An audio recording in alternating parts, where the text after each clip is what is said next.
dan berbuat baik. Saya mengajak kita semua untuk melihat firman Tuhan dalam Markus pasal 3 ayat 1-6. Kemudian Yesus masuk lagi ke rumah ibadat. Dan di situ ada seorang yang mati sebelah tangannya. Mereka mengamat-amati Yesus kalau ia menyembuhkan orang itu pada hari Sabat, supaya mereka dapat mempersalahkan dia. Kata Yesus kepada orang yang mati sebelah tangannya itu, "Mari, berdirilah di tengah." Kemudian katanya kepada mereka, "Manakah yang diperbolehkan pada hari Sabat? Berbuat baik atau berbuat jahat? Menyelamatkan orang atau membunuh orang?" Tetapi mereka itu diam saja. Ia berduka cita karena kedegalan hati mereka.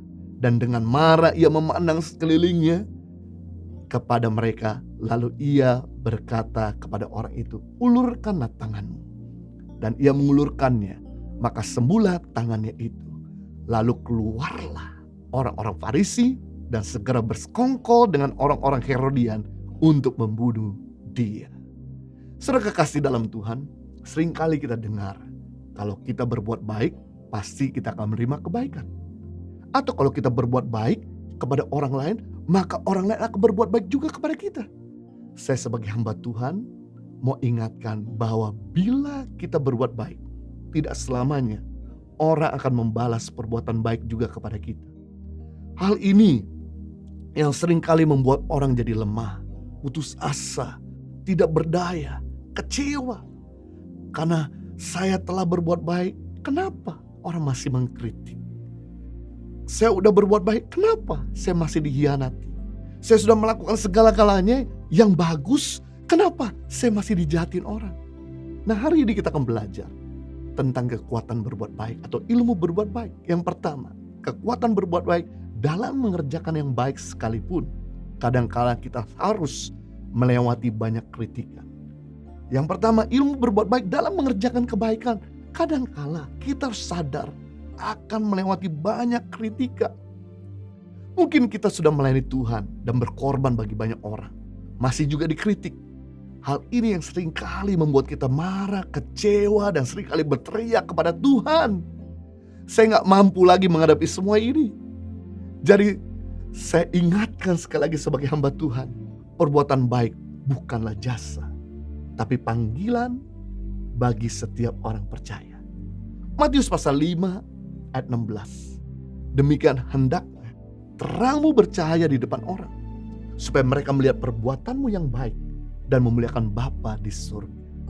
Tuhan Yesus sedang mengingatkan pada kita, justru cahaya akan sangat dibutuhkan pada waktu kegelapan terjadi.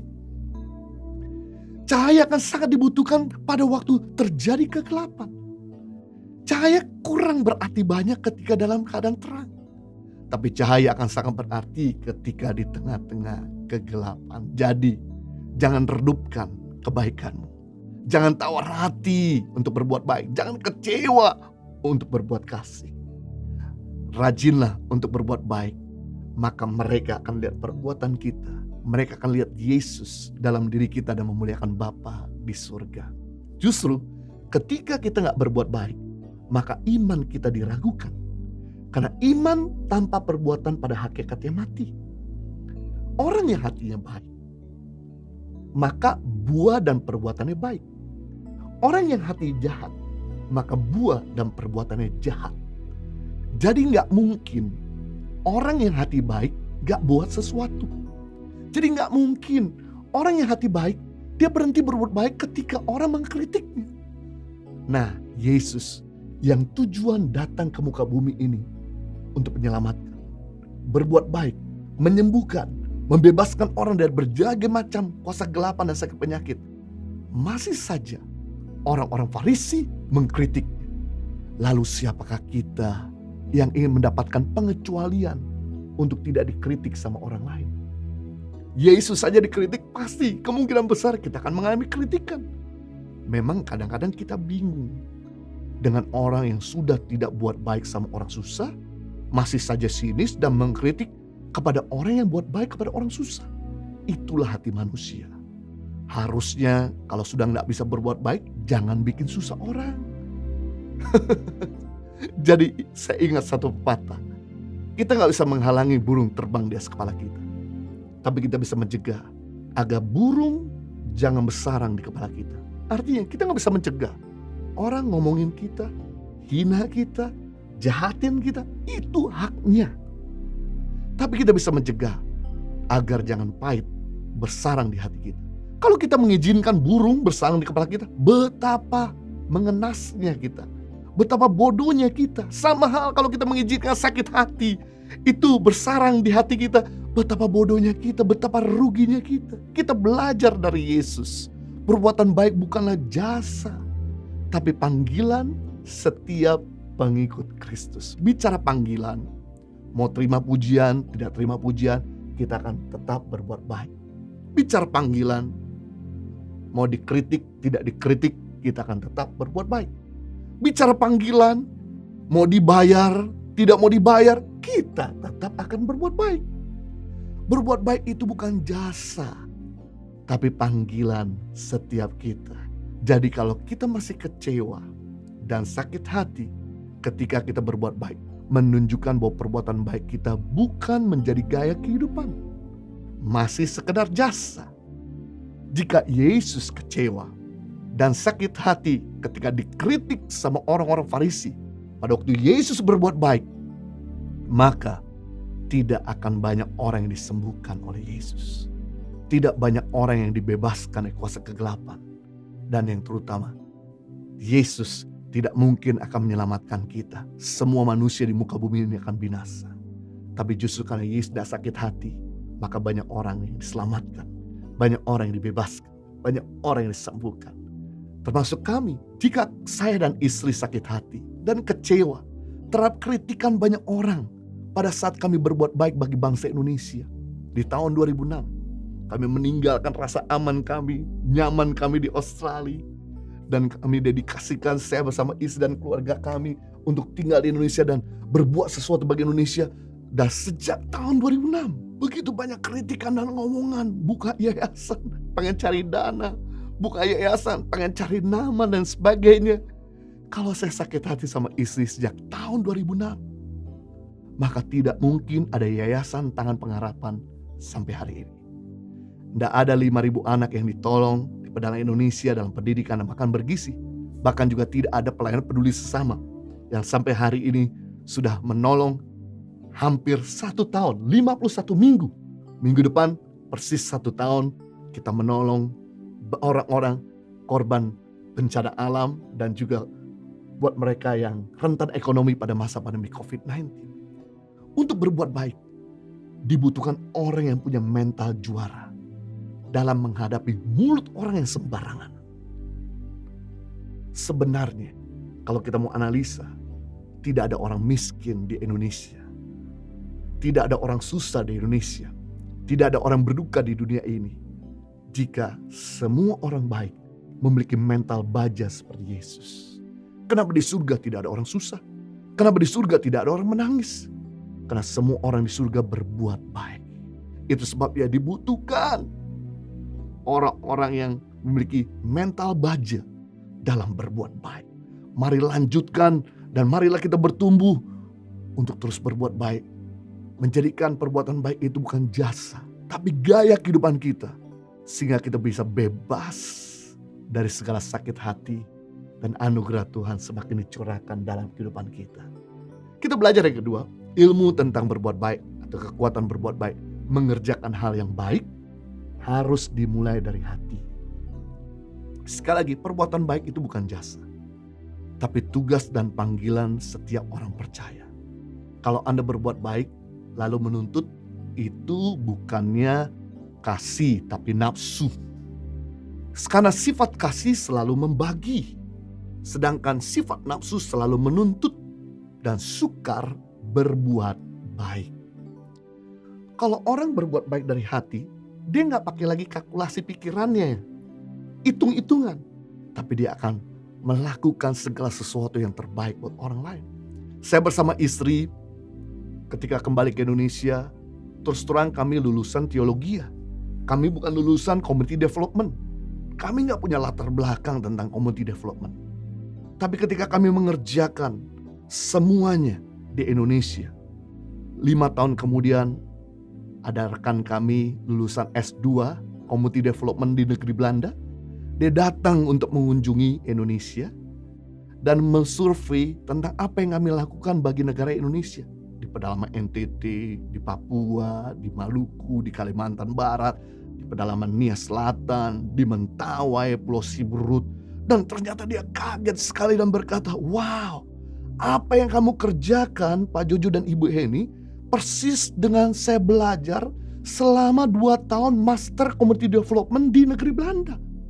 Kamu belajar dari mana? Kamu lulusan sekolah apa?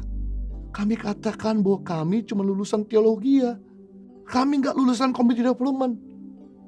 Wow, kamu mengerjakan apa yang kami pelajari. Kami dapat teorinya, tapi kamu sudah mengerjakan dan menghidupinya. Sekali lagi, orang yang melakukan segala sesuatu dari hati, itu melebihi kemampuan pikirannya, kemampuan edukasi.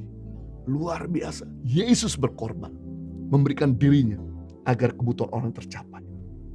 Sedangkan orang jahat mengorbankan orang lain demi kebutuhannya tercapai. Jadi kita bisa melihat sifat kasih membagi, sifat nafsu selalu menuntut. Yesus korbankan dirinya agar kebutuhan orang yang tercapai. Sedangkan orang jahat mengorbankan orang lain demi kepentingan tercapai. Orang yang berbuat baik dari hatinya selalu punya kerangka berpikir. Bukan apa yang orang lain bisa lakukan pada saya, tapi apa yang saya bisa lakukan terbaik buat orang lain. Bagaimana dengan Anda? Anda selalu berpikir apa yang suami bisa lakukan pada saya? Atau Anda berpikir apa yang saya bisa lakukan terbaik buat suami saya? Bagaimana dengan Anda? Apakah Anda selalu berpikir apa yang istri bisa lakukan pada saya? Atau Anda berpikir apa yang saya bisa lakukan terbaik buat istri saya? Bagaimana dengan Anda? Apakah Anda selalu berpikir apa yang orang tua bisa lakukan pada saya? Atau Anda berpikir apa yang saya bisa lakukan yang terbaik buat orang tua saya? Di masa pandemik ini, inilah waktu yang terbaik untuk kita berkarya buat orang tua kita. Mumpung mereka masih hidup, inilah kesempatan buat kita berkarya. Jangan kacang lupa kulit. Masing-masing di antara kita tuh hutang tempat tinggal 9 bulan sama ibu. Masing-masing di antara kita hutang darah 1 liter sama ibu. Masing-masing di antara kita hutang banyak hal sama ayah kita. Itu sebabnya di masa pandemik ini mungkin mereka udah gak lagi bisa produktif seperti yang lalu. Inilah waktunya kita sebagai anak untuk membalas budi kebaikan kepada mereka. Gak lagi berpikir warisan apa yang saya bisa dapatkan orang tua. Jangan selalu menyedot. Jangan selalu bikin orang tua itu jadi sapi perah. Tapi waktunya untuk kita jadi berkat buat orang tua kita. Bagaimana mungkin kita bisa jadi berkat buat banyak orang kalau yang di depan mata aja kita gak bisa jadi berkat. Di sini kita belajar. Jika kita memberi dari hati kita, pasti kita memberikan yang terbaik. Bukan dari kalkulasi pikiran kita. Untung ruginya. Take and give-nya. Apa yang saya bisa dapatkan kalau saya memberi? Di dalam kasih dapat memberi segala-galanya. Waktu Yesus mengasihi kita, yang dia beri bukan cuma berkat, yang dia beri bukan cuma waktu, tapi dia beri hidupnya. Hidup saya saja dia beri, apalagi berkatnya, apalagi waktunya. Sama ketika kita berkata saya mengasihi anak saya, yang kita lakukan kita gak mungkin cuma kasih waktu, bukan cuma kasih berkat, kasih hidup. Sama ketika Anda berkata saya mengasihi Tuhan, saya mengasihi orang-orang sekitar saya.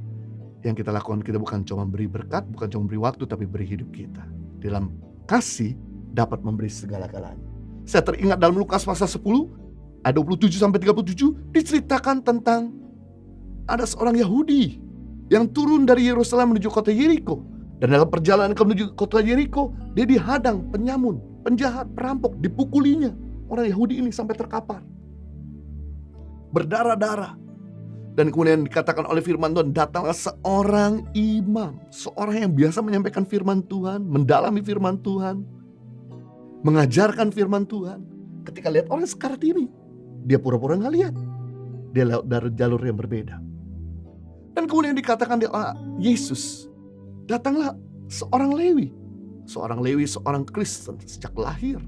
Seorang yang biasa beribadah, seorang yang biasa melayani. Ketika lihat orang sekarat ini, dia pura-pura gak lihat dan lewat jalur yang berbeda. Kemudian datanglah seorang Samaria. Saudara tahu siapa seorang Samaria? Seorang Yahudi menikah campur. Dia orang Yahudi tapi menikah dengan orang non-Yahudi. Dan orang Yahudi murni gak mau bicara dan bergaul sama orang Samaria. Karena merasa terhina sekali bergaul dengan orang yang menikah campur.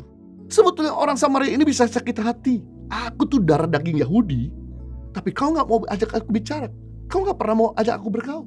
Sebetulnya orang Samaria ini ketika lihat orang Yahudi yang sekarat itu, pasti dia menghinanya. Rasain lo, gue juga gak mau nolong. Pendeta enggak nolong, orang Kristen enggak nolong, saya juga gak mau nolong.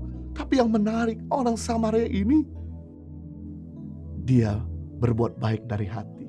Begitu dia berdarah-darah orang ini, kepanasan, gosong, terluka, kehausan di padang gurun, yang dilakukan sama orang Samaria ini. Dia kasih minum, dia balut luka-lukanya, dia obati, diangkat ke keledainya, dia jalan kaki. Orang sekarang ini ada di atas keledainya, dan kemudian dibawanya ke rumah sakit dan dibiayakan semua kebutuhannya. Yesus berkata, dari ketiga orang ini, manakah yang mengasihi sama? Manakah yang berkenan di hadapan Tuhan? Jelas bukan imam, jelas bukan Lewi, tapi orang Samaria yang baik hati.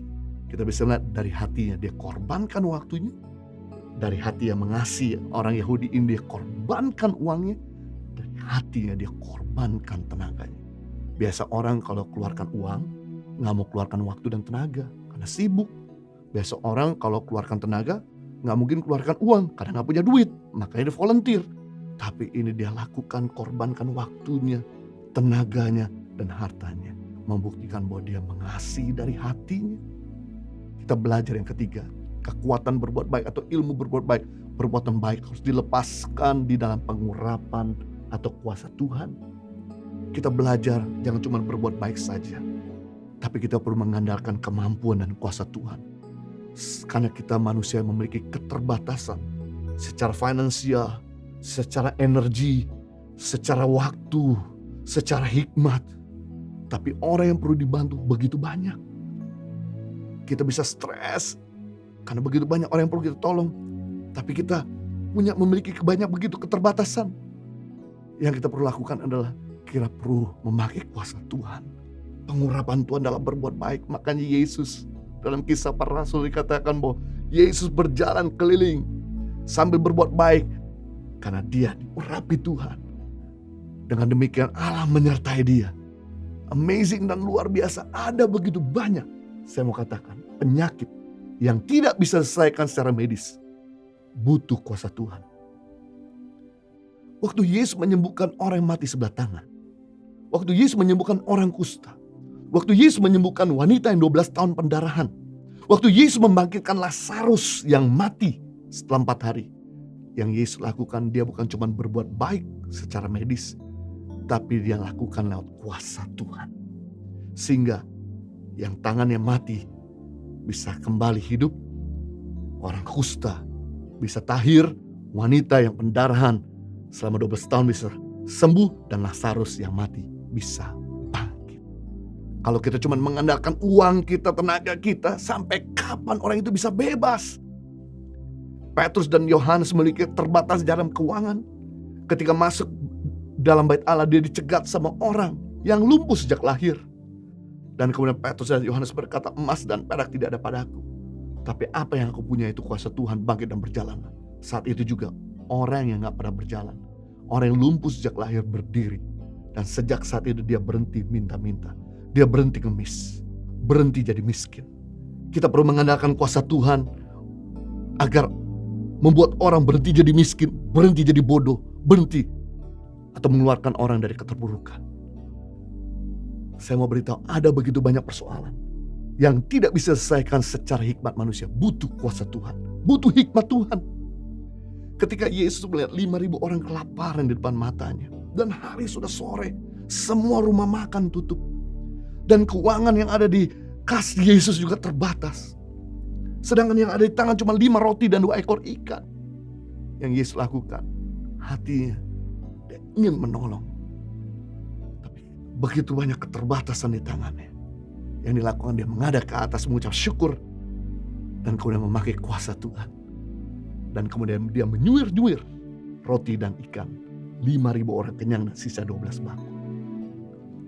Yesus saat diperhadapkan wanita yang ketangkapan berzina, orang Farisi berkata, menurut hukum Yahudi, wanita ini harus dihukum mati, dirajam batu sampai mati. Menurut kamu bagaimana, Yesus? Kalau Yesus menggunakan hikmat manusia, dia akan berusaha untuk menyenangkan manusia. Wanita ini pasti akan mati. Tapi saya bersyukur Yesus tidak menggunakan hikmat manusia, tapi Yesus menggunakan hikmat Tuhan. Dan berkata, kalau ada di antara kalian tidak pernah berbuat dosa, silakan rajam wanita dengan batu. Dan masing-masing orang mulai meninggalkan ruangan itu. Dan wanita ini diselamatkan. Luar biasa. Penting di masa-masa ini. Kita gak bisa senangkan semua orang.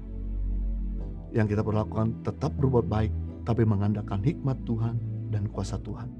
Maka akan banyak orang berhenti bodoh, berhenti miskin, dan berhenti hidup dalam keterburukan.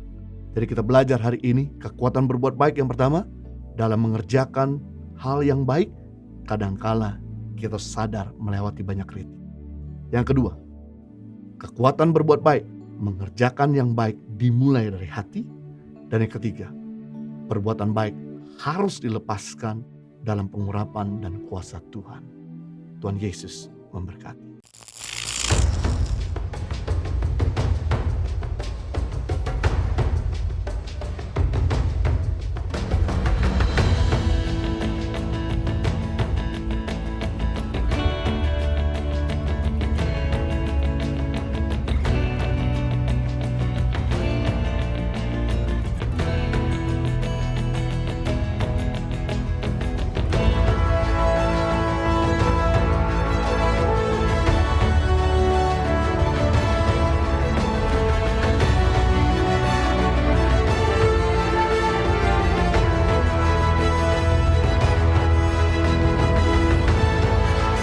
Cerita anak pedalaman dalam meraih mimpi dan mengejar cita-cita bersama Tangan Pengharapan.